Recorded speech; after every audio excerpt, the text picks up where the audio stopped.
Okey, Assalamualaikum semua. Salam hormat, apa khabar? Hopefully kita semua sentiasa berada dalam keadaan yang baik. Saya Syakir Mesman dan selamat datang ke channel saya. Sekarang ni kita masih lagi berada dalam PKP 3.0 di mana kita masih lagi di rumah, geng. Buat masa sekarang kita masih lagi berada di fasa 1. So menanti untuk kes tu turun sehingga 4,000 dan ke bawah untuk kita melalui fasa kedua. Bengang jugalah sebab kita dah hampir sebulan, geng. Kita ber-PKP ni, berhuhuhu ni, ber-lockdown ni. Bukan lockdown, lockdown. Kadang-kadang geram juga kan. Kesabaran kita tu ada had dan limitation. So banyak dah influencer yang dah geram dah pasal PKP ni, termasuk juga saya. Yalah, kita dah patuh dengan arahan kerajaan, tapi kerajaan masih lagi buat sambil lewa, geng. SOP yang dikenakan sangatlah pilih kasih. Kenapa saya cakap macam tu? Sebab sektor-sektor perkilangan yang menyumbang kepada jumlah COVID yang tinggi masih dibuka, geng. So korang boleh nilaikan sendiri. Okey, hari ni saya nak bercerita dengan korang semua tentang sejenis ikan ni.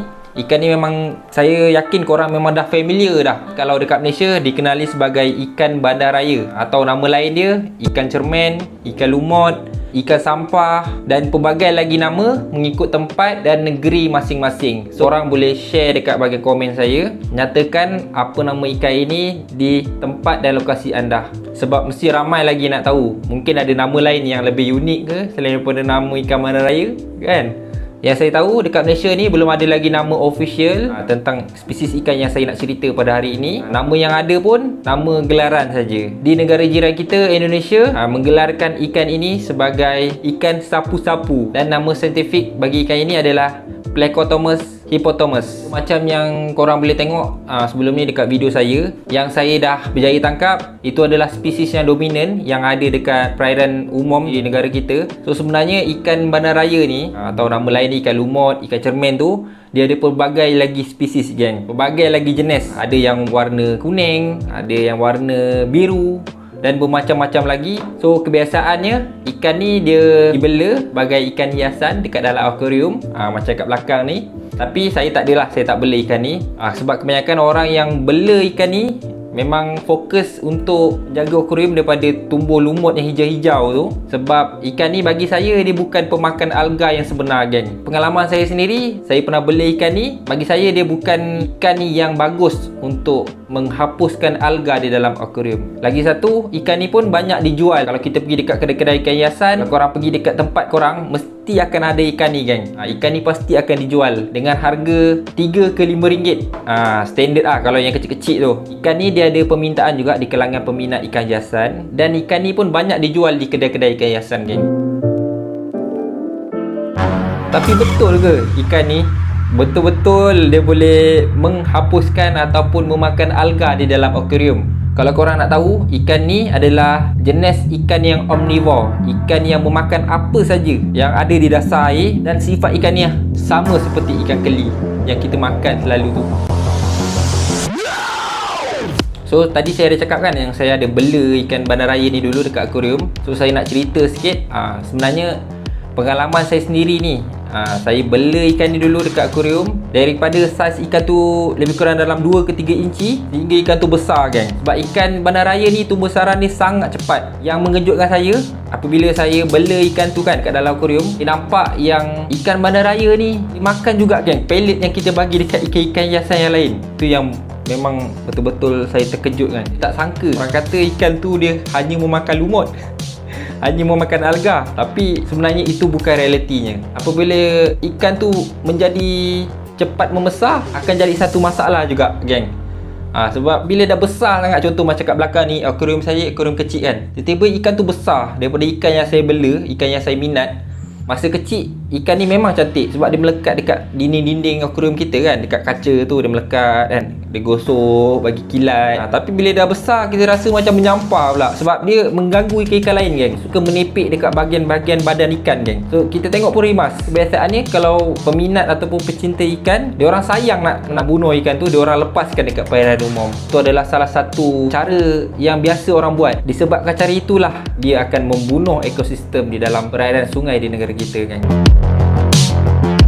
Lebih tragis apabila saya sendiri ada pengalaman mancing di salah sebuah sungai di kawasan saya, daerah Muar. Saya pada ketika itu ingin mancing ikan bersisik seperti ikan lampam, ikan tenggalan, ikan kelabau, tetapi diakhiri dengan ikan bandaraya, geng. Ikan bandaraya tu dia memakan dedak yang kita orang bancuh khas untuk ikan sisik. Memang terkejut, geng. Maknanya diet ikan bandaraya tu bukanlah lumut semata-mata, geng. Itu yang buat saya terkejut sangat-sangat. Masa tu boleh dikatakan banyak jugalah masa tu kita orang dapat masa mancing tu. So agak mengecewakan. Biasa yang kita nampak dekat kedai-kedai akuarium tu, kedai-kedai ikan hiasan, saiz dia kecil, tak besar, nampak comel. Kadang-kadang kita tengok mencuit hati kan. Tetapi sebenarnya ikan bandaraya ni dia boleh menjadi besar, geng. Dia boleh bertukar saiz kepada ikan gergasi. Kalau korang pernah tengok konten-konten saya pernah dapat ikan ni, dan rekod yang paling besar saya pernah dapat lebih kurang 2 kg, geng. Hampir 2 kg. Aduh, kadang-kadang susah nak cakap lah, sebab mungkin ikan tu dah terlampau lama dekat situ. Lepas tu tak ada pula pemangsa yang makan ikan tu, jadi ikan tu boleh membesar dengan jayanya, geng. Tahu tak yang ikan bandaraya ni boleh memberikan kesan jangka panjang yang sangat buruk apabila kita melepaskan ikan ni di perairan seperti tasik, kolam, parit dan sungai. Lagi-lagi kawasan yang kita lepaskan tu kaya dengan spesies ikan asli yang memang berasal daripada negara kita, kan. Yang paling dirisaukan sekali, yang paling dikhuatirkan sekali, populasi ikan ni dah semakin banyak dan tak terkawal. Sekejap lagi saya nak tunjukkan korang semua salah satu tempat, salah sebuah sungai di Florida, di mana ada seorang penyelam ni, dia menyelam. Terkejutlah sebab sungai ni adalah sungai yang sangat cantik, kan. Tetapi sayang apabila dia menyelam tu, dia melihat bukan ratusan, kan, mungkin ribuan ekor ikan bandaraya yang sedang berada di dasar sungai tersebut. Informasi yang saya dapat, ikan bandaraya ni bukan ikan tempatan dekat kawasan sungai tersebut. So korang tengok sendirilah macam mana banyaknya ni, kan. Ikan-ikan bandaraya yang ada di sungai tersebut.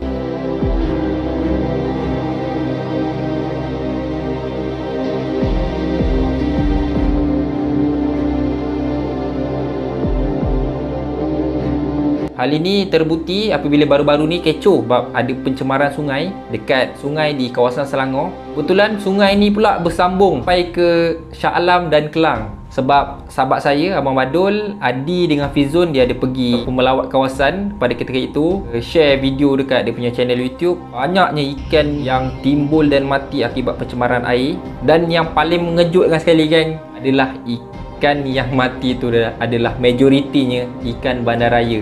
Ikan bandaraya, geng. Tak tipu, geng. Korang tengok ni, berguni-guni, geng.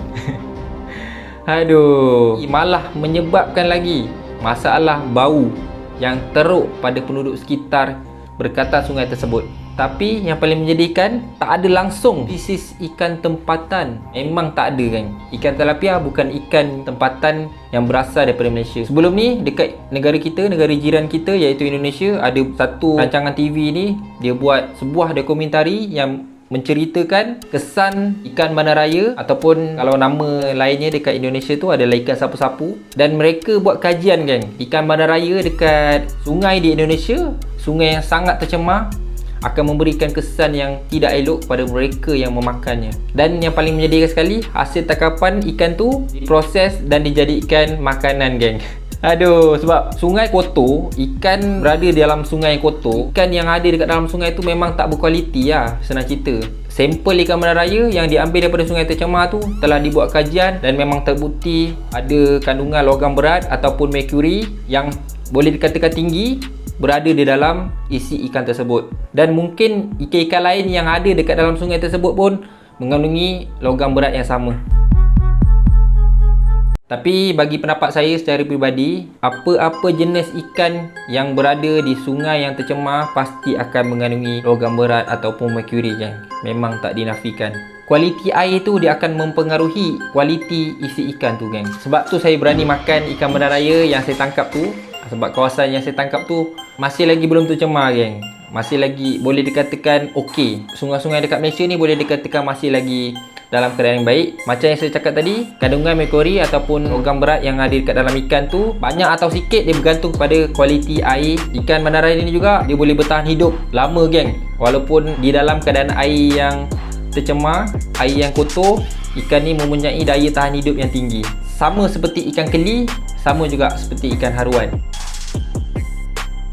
Sebelum ni saya pernah makan isi ikan mana raya ni. Rasa dia tak adalah pelik sangat kan, kalau kita tengok rupa dia yang agak menggerunkan tu. Tapi rasa ikan mana raya ni setakat ni dia tak ada rasa yang pelik-pelik kan. Boleh dimakan, tak ada bau hanyir sangat. Sebab kebanyakan negara-negara lain seperti negara Thailand, ada juga yang komen dekat video saya tu yang berasal daripada Sabah dan Sarawak, mereka pun makan juga geng. Dia orang jadikan ikan bandar raya ni sebagai makanan harian dia orang. Kalau korang yang pernah makan ikan ni ataupun korang yang pernah mencuba makan ikan ni, korang komen sikit dekat bahagian orang komen saya, cerita dengan dia orang semua ni macam mana rasa ikan bandar raya tu, okey ke tak okey. Cuma nasihat saya, kalau korang nak makan ikan bandar raya ni, korang tangkap lah dekat kawasan-kawasan perairan air yang bersih. Cuma itulah, kadang-kadang orang tak berani nak makan sebab tak ada pendedahan. Sebab kat Malaysia ni memang kita tak didedahkan untuk makan ikan bandar raya. So tak pelik lah kalau ikan bandar raya ni tak ada penggemar, tak ada satu menu pun untuk ikan bandar raya. Spesies ikan yang memang bukan berasal daripada negara Malaysia tak perlulah dilepaskan dekat perairan umum. Sebab kebanyakan sungai dan parit dekat Malaysia ni ramai orang yang bergantung hidup ataupun mata pencaharian mereka hanya berada di sungai, supaya ekosistem sungai kita ataupun perairan kita sentiasa berada dalam keadaan yang baik. So kepada mereka yang ada hajat nak lepaskan ikan-ikan invasif, ikan-ikan yang bukan berasal daripada negara kita, lupakan hajat tu. Kalau korang tak nak beli ikan tu, korang boleh lupuskan ikan tu dengan cara yang baik. Bagi makan kucing ke, bagi makan anjing ke, buat baja ke. Tapi jangan sekali-sekali dilepaskan di perairan umum. Kesan jangka pendek kita tak nampak, tapi kesan jangka panjang kita dah mula nampak. So sayangilah spesies ikan tempatan. Ikan tempatan di negara kita ni banyak yang menarik, banyak yang sedap-sedap. Sayanglah kalau spesies tempatan di negara kita ni semakin pupus. So kalau korang minat dengan konten-konten saya yang macam ni, korang boleh komen di ruangan komen di bahagian video saya. Hopefully video saya ni ada manfaatnya. So sehingga kita berjumpa lagi di video akan datang. Terima kasih kerana menonton. Saya Syakir Mesman dan Assalamualaikum.